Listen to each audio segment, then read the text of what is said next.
Welcome back to my YouTube channel योनी classes. तो आज हम बहुत ही इम्पोर्टेंट टॉपिक पर बात करने वाले हैं। जैसा कि आप सभी को पता है कि जो हमारा एसओएससी है उसने अपना रिज़ल्ट जो है वो डिक्लेयर कर दिया है। चाहे वो आपका स्टेम हो, चाहे वो आपका एएफपीएस हो, चाहे आपका परफॉर्मिंग एंड विजुअल आर्ट हो, या फिर आपका high and 21st century skill हो, ठीक है। और अगर कोई बच्चा इसको बाद में देख रहा है तो चाहे वो ह्यूमैनिटीज़ का हो, अभी ह्यूमैनिटीज़ का जो रिज़ल्ट है वो डिक्लेयर नहीं हुआ है। तो जैसा कि आप सभी को पता है कि एसओएससी ने अपना जो रिज़ल्ट है वो डिक्लेयर कर दिया है, तो उसके बाद काफ़ी सारे बच्चों का तो एसओएससी में सिलेक्शन हुआ होगा, लेकिन काफ़ी सारे बच्चों का एसओएससी में सिलेक्शन नहीं हुआ होगा। तो इसी टॉपिक पर आज हम बात करने वाले हैं।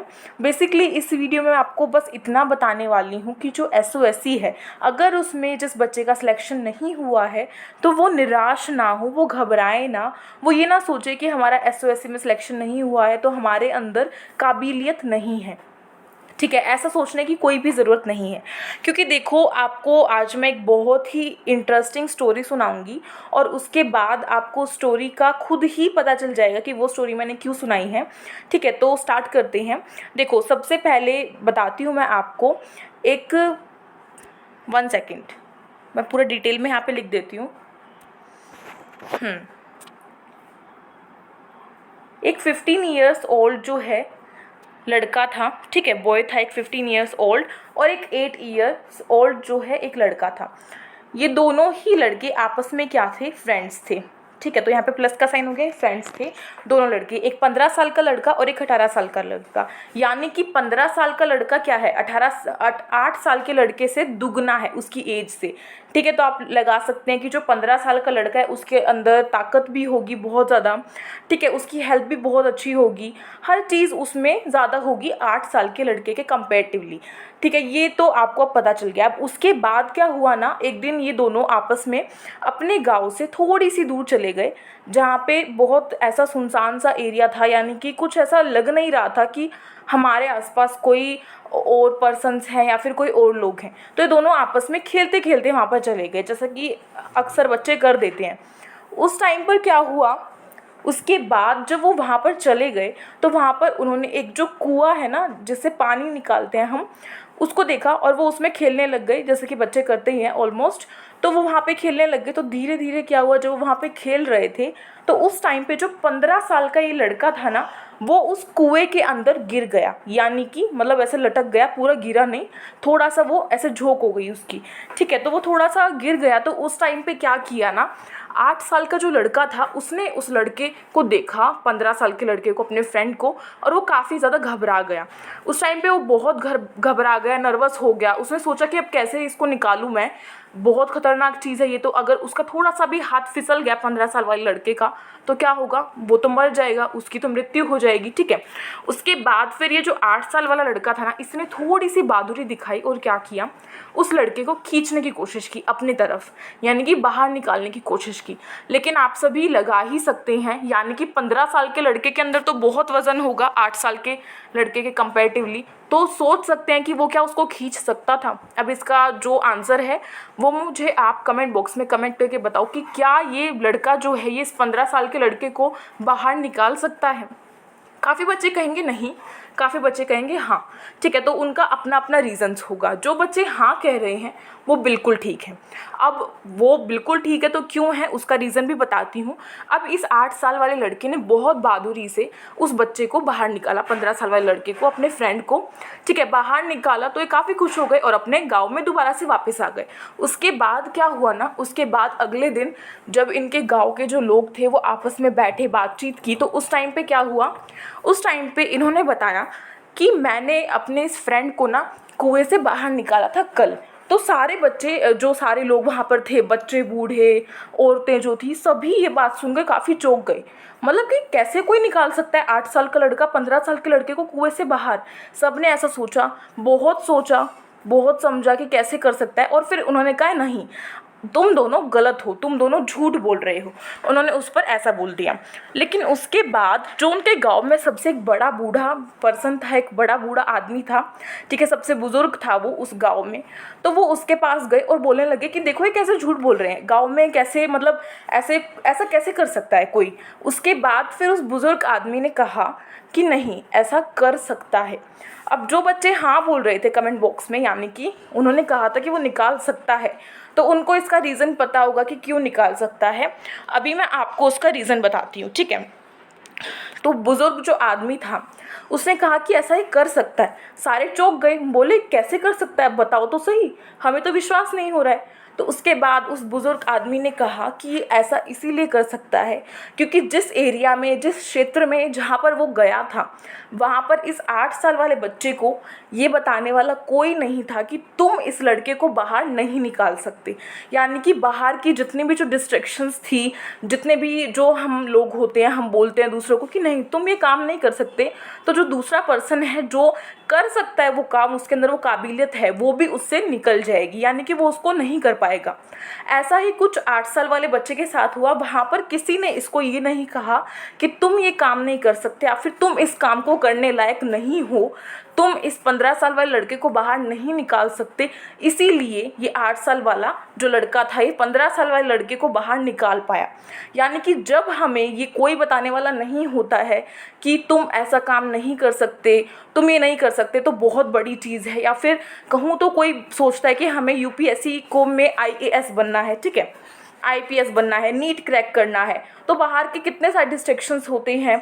हमारे फ्रेंड्स बोलते हैं अरे तू कर सकता है, नहीं, हमें तो लगता है, हंसने लगते हैं, मजाक बनाने लगते हैं। तो फिर उससे क्या होता है, उससे हमारे मन में एक छोटी सी चीज़ बैठ जाती है कि नहीं, सबको ऐसा लगता है कि मैं नहीं कर सकता, तो कुछ तो उन्होंने ऐसा देखा होगा कि हाँ मैं नहीं कर सकता। जब हम फिर पढ़ने बैठते हैं तो हमारे माइंड में ये चीज़ आती है कि नहीं, मैं नहीं कर सकता ये काम। तो ऐसा ही हमारे सभी के साथ होता है। अब आप सभी को बिल्कुल भी ये चीज़ टेंशन लेने की कोई भी ज़रूरत नहीं है कि अगर हमारा एसओएससी में नहीं हुआ सिलेक्शन तो क्या हम आगे इन फ्यूचर जो हम बनना चाहते हैं, जो हमारा एम है, हमारा जो ड्रीम है, हम उसको पूरा नहीं कर सकते, हमारा जो गोल है वो हमें नहीं मिलेगा, यानी कि हमें सक्सेस नहीं मिलेगी। तो जिसका ख्याल ऐसा है, जिसकी थिंकिंग ऐसी है, वो बिल्कुल गलत है। बिल्कुल क्रॉस इस चीज़ पर लगा लीजिए। क्योंकि देखो, जब तक एसओएससी कितने सालों से आया, 2 साल से आया है, 2 साल से एसओएससी आया, क्या उससे पहले जितने भी आईपीएस बनते थे, आईएएस बनते थे, नीट क्रैक करते थे, बैंक में जॉब करते थे, टीचर बनते थे, पायलट बनते थे, एयर होस्टेस बनते थे, बहुत सारी अपॉर्चुनिटीज़ थी उनके पास एसओएससी के अलावा, जो कि वो करते थे। और एसओएससी के सहारे के बिना, यानी कि एक तरीके से हम कह सकते हैं कि हमें ऐसा दिखाया गया है कि जो एसओएससी है ना, वो हमारे सारे जो ड्रीम्स है, हमारे जितने भी गोल्स हैं जो हमने डिसाइड कर रखे हैं, उसमें हमें हेल्प करेगा। लेकिन ऐसा ज़रूरी नहीं है। यानी कि अगर हम इसे अपने दिमाग में बिठा कर चलते हैं कि अगर हमारा सिलेक्शन एसओएससी में हो जाता है या फिर जिन बच्चों का हो गया है, तो अगर वो इस ओवर कॉन्फिडेंस में आ जाएंगे ना कि अब तो एसओएससी का एग्ज़ाम हमने क्रैक कर लिया, तो ऑफकोर्स हम आर्मी बन सकते हैं, आर्मी में जा सकते हैं, ठीक है, एयरफोर्स में जा सकते हैं, नेवी में जा सकते हैं, हम बन जाएंगे आराम से, हम अपने सभी सक्सेसफुल हो जाएंगे। मतलब ऐसा सोचना बहुत गलत होगा। क्योंकि देखो, एसओएससी हमें बस एक राह दिखाएगा, ठीक है, उस राह को फॉलो करना, उस रास्ते पर चलना ओनली हमारा काम होगा। एसओएससी हमें कभी फोर्स नहीं करेगा। ये जो स्कूल है इसमें कभी ऐसा नहीं होगा कि हमें वो चीज़ करनी ही है। यानी कि अब आप बड़े हो गए हैं, आपने सुन रखा होगा कि 5th क्लास तक के बच्चों को हमेशा ही कहा जाता है कि बच्चों पढ़ लो पढ़ लो, ऐसे करके पेरेंट्स भी बोलते हैं, सब बोलते हैं। लेकिन जैसे ही वो 6th में होते हैं, 7th में होते हैं या फिर 8th में होते हैं, 8th के बाद तो मोस्टली पेरेंट्स क्या कहते हैं कि नहीं, अब बच्चे के ऊपर है, बच्चा पढ़ना चाहेगा तो पढ़ेगा, नहीं पढ़ना चाहता तो फिर उसे कोई नहीं बोल सकता। ऐसा ही अपने मन में बिठा कर चलना है। यानी कि जब एसओएससी नहीं था तो क्या कोई यूपीएससी को क्रैक नहीं कर पाया था क्या कोई नीट को क्रैक नहीं कर पाया था क्या? सब बने थे, बहुत सारे लोग डॉक्टर बने हैं। और ऐसा भी है कि हम सभी ने देख रखा है कि जो गरीब होते हैं, यानी कि जो इतने अमीर नहीं होते, जो कि अच्छे अच्छे प्राइवेट स्कूल में नहीं जा सकते या फिर ट्यूशन्स नहीं ले सकते, कोचिंग्स नहीं ले सकते, ज़्यादातर वही लोग जो हैं वही नीट को क्रैक करते हैं, वही यूपीएससी को क्रैक करते हैं। हर चीज़ जिस फील्ड में हमें ये लगता है ना कि ये बहुत ही बड़ी जॉब है, इसको क्रैक करना, इसके एग्ज़ाम को देना बहुत बड़ी अपॉर्चुनिटी एक तरीके से हमें मिली है। तो अधिकतर आपने देखा होगा, न्यूज़पेपर में पढ़ा होगा कि जो गरीब वर्ग से जो बच्चे होते हैं वही इनको क्रैक कर पाते हैं। ऐसा क्यों होता है? क्योंकि उनको मतलब उनके पास जो चीज़ आपके पास है ना, वो चीज़ उनके पास नहीं होती, और उन्होंने अपने मन में एक चाहत बना ली होती है कि हमें ये चीज़ करके दिखानी है। यानी कि अगर वो चीज़ नहीं कर सकता तो फिर कोई नहीं कर सकता। अपने मन में अगर आप ये चीज़ बिठा कर चलेंगे तो मैं कहूँ तो 100% आप मान लीजिए कि आप वो चीज़ कर सकते हैं। यानी कि अगर आप अपने मन में ये बिठा कर चल रहे हैं कि मैं नीट को क्रैक कर सकती हूँ या कर सकता हूँ, तो आप बिल्कुल उसको क्रैक कर सकते हैं। लेकिन अपने जो भी आपने गोल बनाया उसके लिए आपको मेहनत करनी पड़ेगी, ठीक है। बहुत सारी चीज़ें, यूट्यूब है, आप ट्यूशन्स ले सकते हैं, ठीक है, कोचिंग ले सकते हैं, इतनी सारी चीज़ें अवेलेबल हैं आप सभी के पास। और सबसे बड़ी बात ये है कि अगर आप क्लास 9th के लिए SOSC का आपने दिया था अपना एंट्रेंस एग्ज़ाम, तो आपके पास अभी एक और ऑप्शन बचा है, वो है क्लास 11th में। जिन बच्चों को साइंस लेनी है क्लास 11th में, वो तो ऑफकोर्स क्लास 11th का SOSC का एग्ज़ाम दे सकते हैं।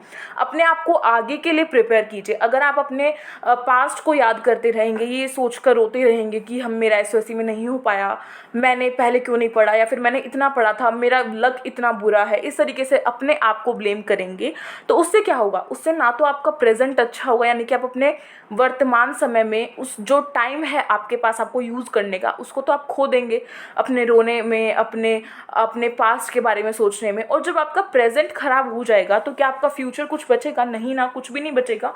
तो इसीलिए जितना जल्दी हो अपने माइंड से इस चीज़ को निकालने की कोशिश करो कि अगर SOSC में नहीं हो पाया तो कोई बात नहीं, हम किसी और चीज़ में कर लेंगे।